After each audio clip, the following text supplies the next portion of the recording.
Olá a todos, mais um vídeo do nosso canal, sou o professor Mário. Hoje vamos comentar um carrossel chamado 4 recursos necessários para o estudo das artes liberais.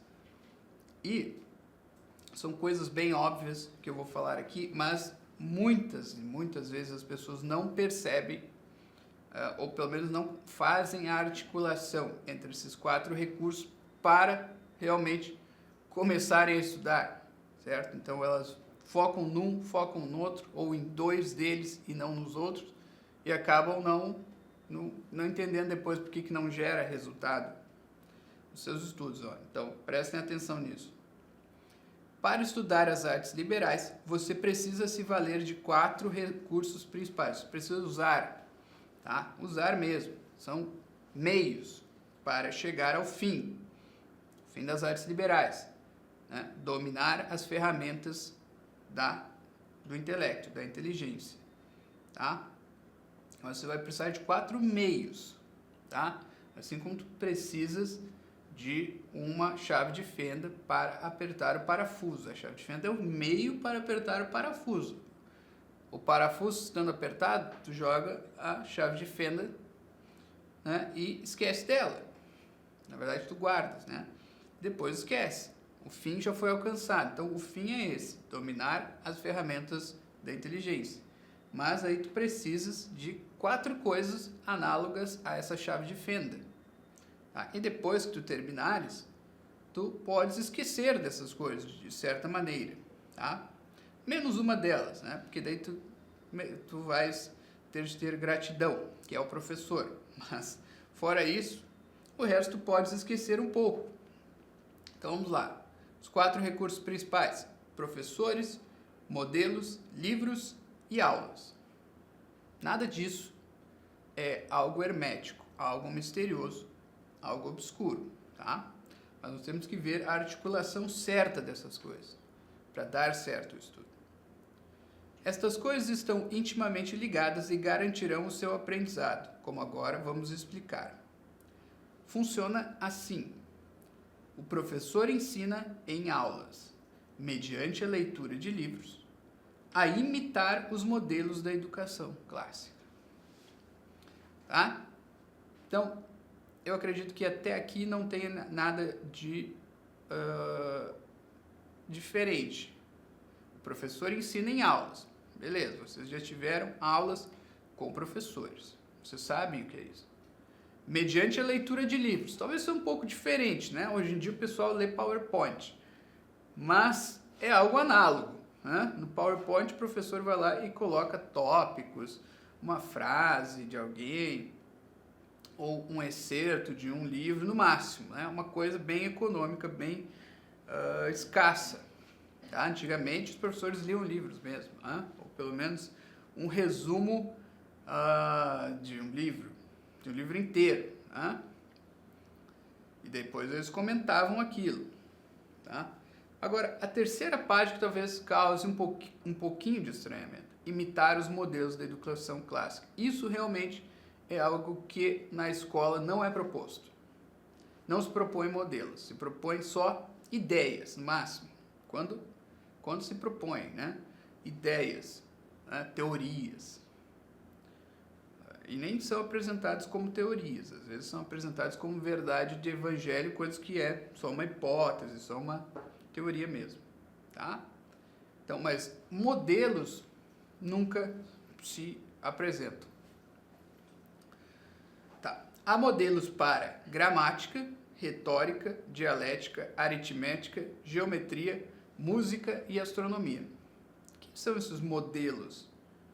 Eu não estou falando aqui do modelo da Terra plana, do modelo da Terra esférica, do modelo do geocentrismo ou do heliocentrismo. Eu estou falando de pessoas. Os modelos aqui são pessoas que nós devemos imitar em cada uma dessas artes liberais. Mais do que simplesmente repetir teorias, repetir o que foi dito por essas pessoas. Nós devemos nos espelhar nela, tá? E isso aí é o que o pessoal não faz mais hoje em dia. Vamos continuar aqui para que vocês entendam melhor. A educação clássica, mais do que incutir em você conceitos e técnicas, quer que você se espelhe em certas pessoas de grande envergadura. Por isso, ela é a educação humana por excelência. Por que isso? Porque é feita para homens. Não é feito para computadores, ficarem ali calculando proposições lógicas ou calculando, fazendo cálculos numéricos. Não, é para formar um homem. Um homem não é só o que ele pensa, não é só uma teoria ou várias teorias que ele tem e que ele defende, que seja com veemência ou não. O homem não é só isso. Ele é carne e osso e espírito e alma. Então, a educação clássica apresentava modelos para cada uma dessas partes. Para o espírito, bom, aí é função da religião. Para a alma, bom, aí nós temos as artes liberais, nós temos os poetas, nós temos os oradores, certo? E todos eles eram modelos de pessoas. Nós devíamos imitar a pessoa, entenderam? Então, nós não devemos imitar a teoria do Cícero sobre a oratória, nós devemos imitar o Cícero. Como nós chegamos a imitar o Cícero? Bom, aí nós precisamos das teorias dele, mas não é só isso, não é só repetir a teoria dele. É repetir o ser humano Cícero, de alguma forma. Reatualizar aquele ser humano. E não é para que tu te tornes um novo Cícero, a reencarnação espírita dele. Não, é para que tu, imitando a Cícero, te tornes quem tu és. Tá? Então existe uma operação, de certa forma, alquímica ali, né? Porque se junta uma coisa, não para formar aquela mesma coisa, mas outra, que é tu mesmo, para revelares a ti mesmo. Então, se não quiserem o termo alquímico, uma operação meio mágica ali, tá? Mas não entendam no sentido negativo isso, é claro. Vamos lá. Agora falaremos de cada um dos recursos em separado. O professor é o mediador entre o aluno e o modelo que ele deve imitar, que está distante no tempo e no espaço. Veja só. Então, o professor é um mediador entre o aluno e o modelo. Porque o modelo está lá atrás. O modelo da retórica é quem? É Cícero, é Quintiliano, é Demóstenes, é o padre Antônio Vieira. Certo? O professor é aquele que pega o aluno, né, se coloca ali no meio, apresenta o modelo e diz, ele fazia assim, assim, assado. Aí o aluno tenta imitar o modelo. Não, de mais nesse sentido aqui, de menos nesse aqui. Puxa mais esse aqui, diminui esse aqui. E assim ele vai moldando, né, com base no modelo. Por já ter percorrido o caminho da imitação e da aquisição das técnicas, ele o ajudará imensamente. Então, por isso o professor é esse personagem adequado, porque ele já percorreu o caminho da imitação. Então, ele sabe te guiar para tu chegares lá. Então, não adianta vocês lerem isso aqui simplesmente, agora eu sei, eu preciso de um professor, né? Ou eu não preciso mais de professor. Eu vou só pegar o livro do Cícero e vou percorrer o caminho da imitação para aprender com Cícero. Mas tu não fizeste ainda o caminho, então vai ser muito mais difícil. Então, essa informação que nós estamos dando nesse artigo é muito importante, mas tu precisa ir atrás do professor, não simplesmente ignores a necessidade do professor, porque, eu sei que agora eu tenho que imitar, então é só imitar. Eu vou cortar o middleman, como se diz em inglês. Vou cortar o intermediador. Não dá para cortar o intermediador. Ou quase nunca dá. É por isso que, algumas pessoas aprendem por autodidatismo. Sim, são pessoas que têm uma capacidade de imitação dos modelos muito arrojada. Mas não é a média das pessoas que é assim. Sem o auxílio de um professor, ao menos é muito mais difícil que o aluno progrida. Então, dificulta, e dificulta imensamente. Não impossibilita, mas dificulta. Os modelos são tipos humanos que personificam certa disciplina. Então, não adianta, existe a disciplina da gramática, tá? que nós podemos chamar de literatura também. Então, mais do que um gramático, como Hélio Donato, ou como o padre Manuel Álvares, ou como o Rocha Lima, dos nossos tempos, ou mais próximo dos nossos tempos, mais do que esses, o modelo da gramática são os poetas, tá? É o Virgílio. Então, o gramático, ele é um professor que quer te aproximar do modo de escrita ou expressão do Virgílio, do Camões, certo? Então, os modelos da gramática são os poetas e prosadores, tá? E esses modelos, então, personificam certa disciplina. Entendam isso? Personificam, tornam pessoa, ou corporificam, se quiser. Tornam corpo, dão corpo a uma disciplina que é um conjunto de regras abstratas. Né? O que é a poesia? Um conjunto de regras abstratas para escrever poemas. Agora, o Camões personifica isso, torna humano esse conjunto de regras abstratas. Por quê? Porque ele foi lá e produziu as poesias.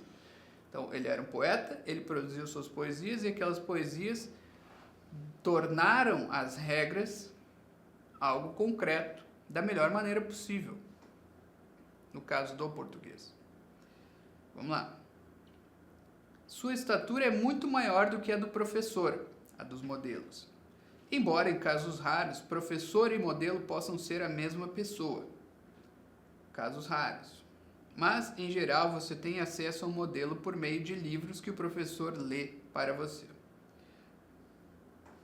Então, pode ser que, eu quero aprender, como é que eu aprendo filosofia? Bom, tu tem que conhecer um filósofo, esse é o melhor jeito. Né? Segundo melhor jeito, um professor bom de filosofia, que não é filósofo, mas ele sabe expor bem a filosofia dos outros. Terceiro tipo, ou terceiro jeito, tu vais aos livros. Esse é o mais complicado. O pessoal vai direto hoje em dia, né? Eu quero aprender filosofia. Deixa eu abrir o livro do Hegel aqui. É bem complicado, meu amigo. Tá? Os modelos da gramática são os poetas, os da retórica, os oradores, os da dialética, os filósofos e assim por diante.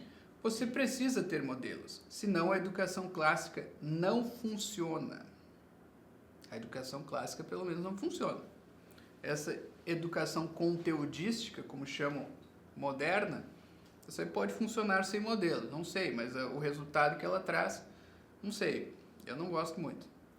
Os livros trazem, é claro, a doutrina e as habilidades que o aluno deve aprender, mas, mais do que isso, mostram aquilo que andava na alma dos modelos da educação, aquilo que eles eram capazes de fazer.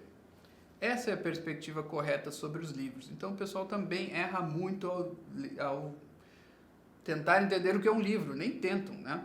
Eles olham o livro e acham que ali está uma doutrina acabada. Eu vou ler e vou aprender.